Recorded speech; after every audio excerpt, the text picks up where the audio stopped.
Nachdem wir nun unseren ersten Akkord E-Moll gelernt haben und den auch schon spielen können, geht es gleich weiter zu unserem zweiten Akkord, zu G-Dur.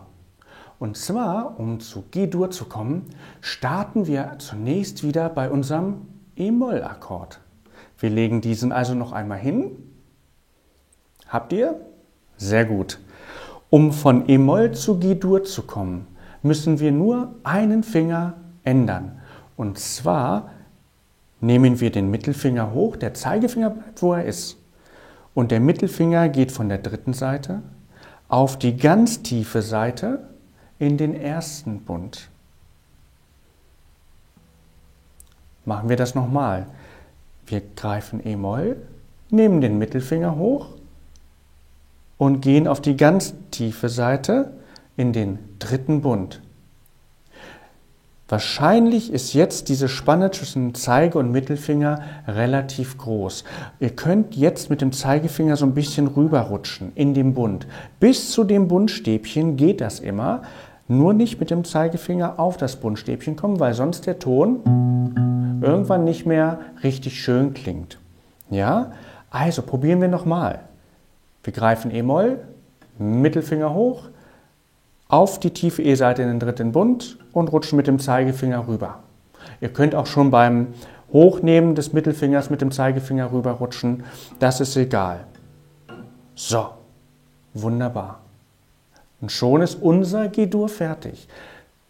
Das Erwachsenen- oder große G-Dur, das geht noch ein bisschen anders. Da muss normalerweise der Ringfinger noch auf die hohe E-Seite in den dritten Bund. Das ist am Anfang vielleicht etwas schwierig. Ihr könnt das gerne probieren, aber brauchen wir zum Anfang nicht. Wir spielen unser G-Dur nur mit zwei Fingern, nämlich mit dem Zeige- und Mittelfinger.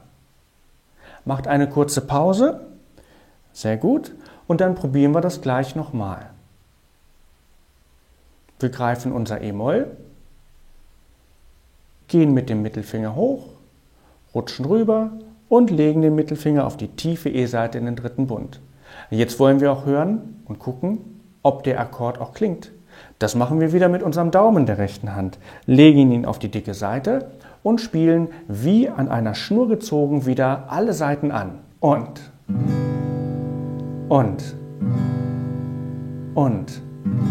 Noch einmal. Und. Sehr gut. Nochmal etwas zu diesem G-Dur, zu dem richtigen G-Dur in Anführungsstrichen und unserem G-Dur.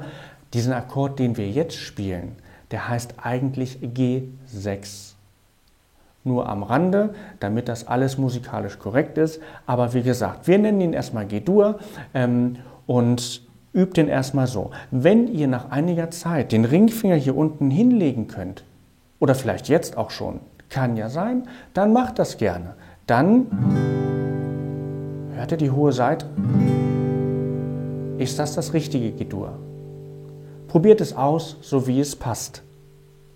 Wir machen das noch ein drittes Mal. E-Moll zu G-Dur. Und wir spielen noch einmal mit unserem Daumen. Und.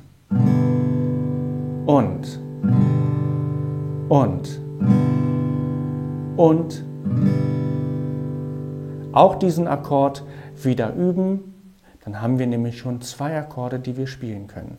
Und in der nächsten Lektion werden wir dann versuchen, von E-Moll zu G-Dur und von G-Dur zu E-Moll wieder zu wechseln.